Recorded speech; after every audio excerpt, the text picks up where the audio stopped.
আসসালামু আলাইকুম। প্রিয় দর্শক, আপনাদের সকলকে আমন্ত্রণ জানাচ্ছি অন্য মঞ্চের আলাপচারিতায়। আমাদের আজকের আলোচনার বিষয় হচ্ছে রাত পোহালেই ডক্টর ইউনূসের ভাগ্য নির্ধারণ, চিফ জাস্টিসের হাতেই সব। আপনাদের প্রশ্ন বা মতামত থাকলে আমরা অবশ্যই নিতে চাই। এই যে সংকট কাল পার করছে বাংলাদেশ, এই সংকটের মূল কারণ হচ্ছে ৫ই আগস্ট ২০২৪-এর গণ অভ্যুত্থানের পর আমাদের এই সরকারটি কি ধরনের সরকার হবে সেই বিষয়ে সিদ্ধান্ত গ্রহণ করতে না পারা। ওই সময়ে যদি এই বিষয়ে সিদ্ধান্ত গ্রহণ করা যেত বা বিপ্লবী সরকার গঠন করা যেত, তাহলে আজকে এই সরকারের যে ভয়াবহ দুর্বলতা প্রকাশিত হচ্ছে অথবা জন আকাঙ্ক্ষা প্রতিফলিত হচ্ছে না, এই বিষয়গুলো হতো না। কিন্তু আসলে গোড়ায় গলদ হয়েছে। শুরুতে এই ভুল যদি না হতো তাহলে বাংলাদেশকে যে স্বপ্নের পথে নিয়ে যাবার প্রত্যাশা ছিল শহীদদের, আহতদের এবং জুলাইয়ে যারা লড়াই করেছে তাদের, এটি এখন ব্যর্থতায় পর্যবসিত হতো না। একটা দোলাচলতা যখন চলছিল নির্বাচনকে ঘিরে, যে নির্বাচনের একটা রোডম্যাপ ঘোষিত হলেও দুটো পক্ষ তৈরি হয়েছে, একটি পিয়ারের পক্ষে আর একটি পিয়ার ছাড়াই নির্বাচনে যাবার পক্ষে। এই দুই পক্ষের মধ্যে সমঝোতা না হওয়ায় একটা অনিশ্চয়তা ছিল। সেই অনিশ্চয়তার মধ্যে এখন নতুন করে যে আগুন জ্বলে উঠেছে সেটা হচ্ছে প্রশাসনের ফ্যাসিবাদী ভূমিকা। আপনারা নিশ্চয়ই গতকালকে নুরুল হক নূরের উপর যে হামলার ঘটনাটি দেখেছেন, সেটা যে কতটা ন্যাক্কারজনক এবং পূর্ব পরিকল্পিত, এমনই কিন্তু মন্তব্য করছেন নেটিজেনরা, বাংলাদেশের মানুষ, বিভিন্ন পক্ষের ব্যক্তিবর্গ এবং অভ্যুত্থানের স্টেক হোল্ডাররা। তাহলে এইরকম একটি ঘটনার পরে ২৪ ঘন্টা পেরিয়ে গেছে, কিন্তু রাষ্ট্রের পক্ষ থেকে এখনো রাজনৈতিক দলগুলোর সঙ্গে কোনো বৈঠক হয়নি। বৈঠক করা হবে বলে আমরা জেনেছি। রাত পোহালেই যে ভোর হবে, সেই ভোর যে সকাল নিয়ে আসবে, যে দিন হবে, সেই দিনে এই বৈঠক হবার কথা রয়েছে। প্রধান উপদেষ্টা ডক্টর মোহাম্মদ ইউনূস বিএনপি, জামাত এবং এনসিপির সঙ্গে রাত পোহালে আগামীকাল এই বৈঠকটি করবেন বলে বিশ্বস্ত সূত্রগুলোই আসলে নিশ্চিত করছে। হঠাৎ করে এই বৈঠক কেন, প্রিয় দর্শক? কারণ বৈঠকের আগে গতকাল যে ঘটনাটি ঘটেছে, সেই ঘটনার ব্যবস্থা নেওয়া প্রয়োজন ছিল তড়িৎ গতিতে। দেখুন, ২৪ ঘন্টা পেরিয়ে গেছে, এখনো এই বিচারে আসলে কোনো ধরনের সিদ্ধান্তে আসতে পারেনি অন্তর্বর্তীকালীন সরকার। বিচার মানে গতকালকের এই ঘটনা শুধু ঘটনা নয়। প্রথমত, ভিপি নুরুল হক নূরের উপর পরিকল্পিতভাবে হামলা করা হয়েছে। যে ভিডিও ফুটেজ সবখানে ছড়িয়ে গেছে, তাতে স্পষ্টতই বোঝা যাচ্ছে যে পূর্ব পরিকল্পনা অনুযায়ী তাকে হত্যার উদ্দেশ্য নিয়ে এই হামলাটি হয়েছে। এখন এই হামলা কেন হয়েছে? যখন ভিপি নূর মাইজেবির পক্ষে দাঁড়িয়েছে, অথবা ফজলুর রহমানের পক্ষে কথা বলছে, অথবা তার বিষয়ে এমন বক্তব্য হাজির হয়েছে যেগুলো জুলাই অভ্যুত্থানের সঙ্গে যুক্ত, জন আকাঙ্ক্ষার সঙ্গে আবার সাংঘর্ষিক, এই সুযোগটাই আসলে বেছে নেওয়া হয়েছে। যারা পরিকল্পনা করেছে তারা মনে করেছে যে এই মুহূর্তে নূরের বক্তব্যগুলোর কারণে তার ইমেজ আসলে ততটা সঠিক অবস্থায় নেই। সুতরাং এই ইমেজ সংকটের মধ্যে তার উপর যদি হামলা করা হয়, তাহলে অপরাপর রাজনৈতিক দলগুলো কোনো প্রতিবাদ করবে না সম্ভবত। কিন্তু পরিকল্পনাকারীরা যে ভুল জায়গায় হাত দিয়েছে সেটা আমরা গতকালকেই দেখতে পেয়েছি। সব রাজনৈতিক দলগুলো ভিপি নুরুল হক নূরের পক্ষে দাঁড়িয়েছে। ভিপি শব্দটি বলছি মানে পরিচিতি তার ভিপি হিসেবে, সেই জন্য তিনি আসলে ডাকসুর সাবেক ভিপি। যাই হোক, প্রিয় দর্শক, এখন আগামীকাল যে বৈঠকটি হতে যাচ্ছে, সেই বৈঠকের মধ্য দিয়ে অনেকগুলো বিষয়ে সেটেল হবার রয়েছে। প্রথমত, ৩টি রাজনৈতিক দল, একটি হচ্ছে বৃহত্তর রাজনৈতিক দল বিএনপি, আর অন্যটি গুরুত্বপূর্ণ রাজনৈতিক শক্তি জামাত এবং জুলাই সংগঠকদের গঠিত এনসিপির মতামত এক প্ল্যাটফর্মে আসবে কি না। প্রথমত, বর্তমানে প্রশাসনে লুকিয়ে থাকা বা এখন অনেকটাই প্রকাশ্যে অবস্থান গ্রহণ করা ফ্যাসিবাদের দোসর মুক্ত করতে পারবে কিনা এই অন্তর্বর্তীকালীন সরকার। যদি প্রশাসন থেকে ফ্যাসিবাদের কালো ছায়া দূর করা না যায়, তাহলে আগামী নির্বাচনটি যে সুষ্ঠু, অবাধ, নির্বিঘ্ন হবে না, এটা নিশ্চিত করেই বোঝা যায়। দ্বিতীয় বিষয় হচ্ছে যে ভিপি নুরুল হক নূরের উপর এই হামলার পরিপ্রেক্ষিতে সরকার প্রথমত তড়িৎ গতিতে দোষীদের বিরুদ্ধে কেন ব্যবস্থা নিতে পারল না? এখন দেখুন, নুরুল হক নূরের উপর এই হামলার ২৪ ঘন্টা পেরিয়ে গেছে।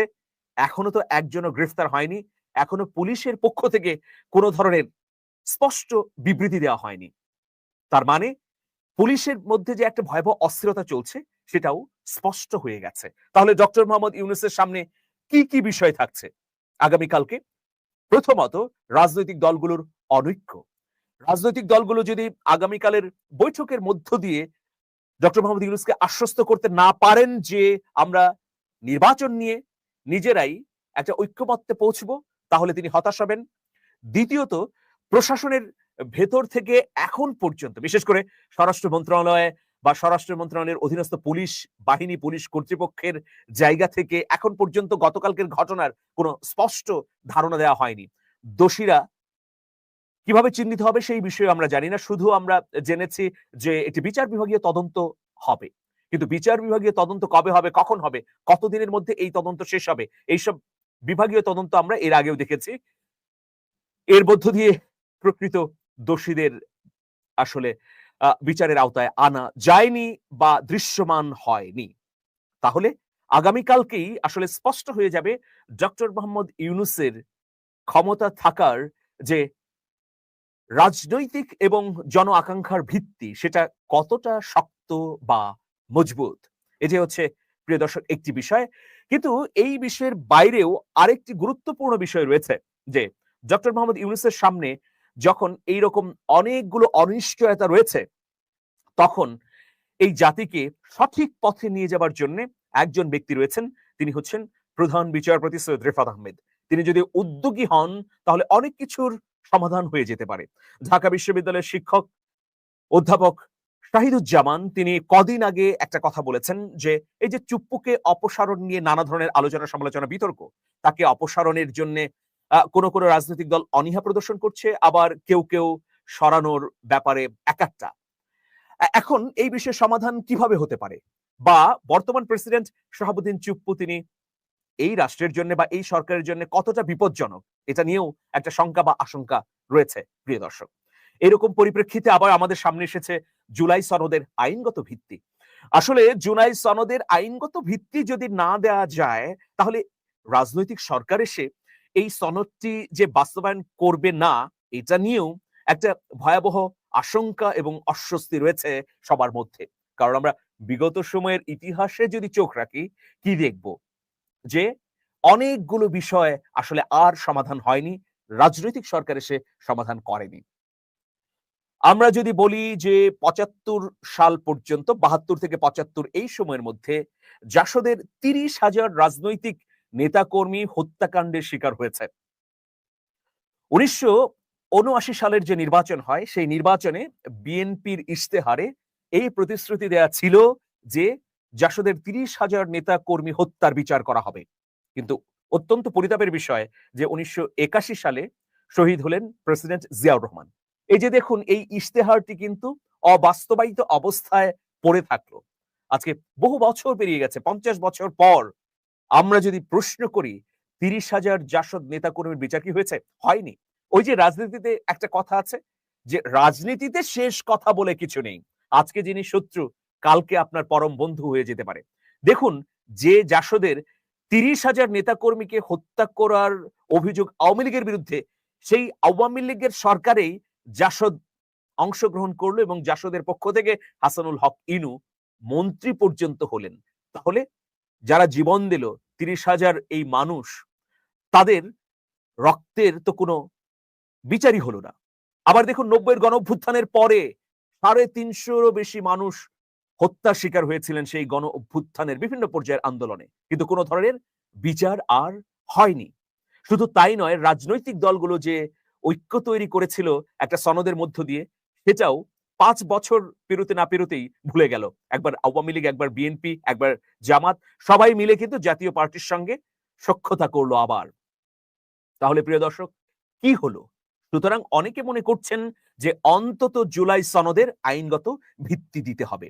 এখন জুলাই সনদের যদি আইনগত ভিত্তি দিতে হয়, তাহলে একটি জায়গায় আমাদেরকে দাঁড়াতে হবে, একজন ব্যক্তি যিনি সাংবিধানিক পদে রয়েছেন, যিনি বাংলাদেশের প্রধান বিচারপতি সৈয়দ রেফাত আহমেদ, তিনি যদি উদ্যোগী হন, তাহলে এটি বাস্তবায়িত হতে পারে। কি সেটা? বিশেষ সাংবিধানিক আদেশ এর মধ্য দিয়ে বিচারপতি সৈয়দ রেফাত আহমেদ এই জুলাই সনদের আইনগত একটি ভিত্তি দিতে পারেন। এটি ফেব্রুয়ারি নির্বাচনের আগেই হতে পারে। এই বিষয়ে আইন বিশেষজ্ঞরা, সংবিধান বিশেষজ্ঞরা ইতোমধ্যে মতামত দিয়েছেন। এই অন্তর্বর্তীকালীন সরকারের বিধিবিধান কিন্তু এই প্রচলিত কাঠামোর মধ্যে নেই, সংবিধানে নেই। প্রধান বিচারপতি স্পেশাল রেফারেন্ডামের মাধ্যমে এটা আসলে এই সরকারটি গঠিত হয়েছে।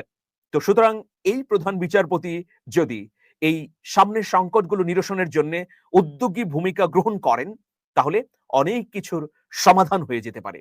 আগামীকালকে প্রধান উপদেষ্টা ডক্টর মোহাম্মদ ইউনূসের সামনে যে কয়েকটি সংকট সমাধানের সুযোগ তৈরি হয়েছে, রাজনৈতিক দলগুলো যদি উদার্য, সহমর্মিতা এবং প্রকৃত দেশপ্রেম নিয়ে এক মঞ্চে আসতে পারে, তবেই কেবল প্রধান উপদেষ্টা ডক্টর মোহাম্মদ ইউনূসের ক্ষমতায় থাকার সেই বৈধতা আরো শক্ত হবে।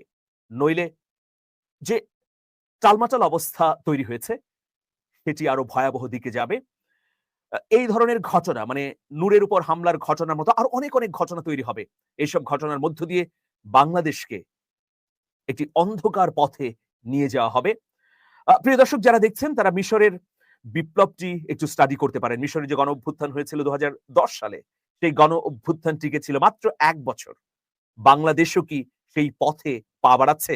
যদি পা বাড়ায়, তাহলে এর জন্য দায়ী থাকবে গণ অভ্যুত্থানের সংগঠক ছাত্র নেতৃত্ব, দায়ী থাকবে বড় আকারে বিএনপি এবং জামাত। সবাই ভালো থাকবেন।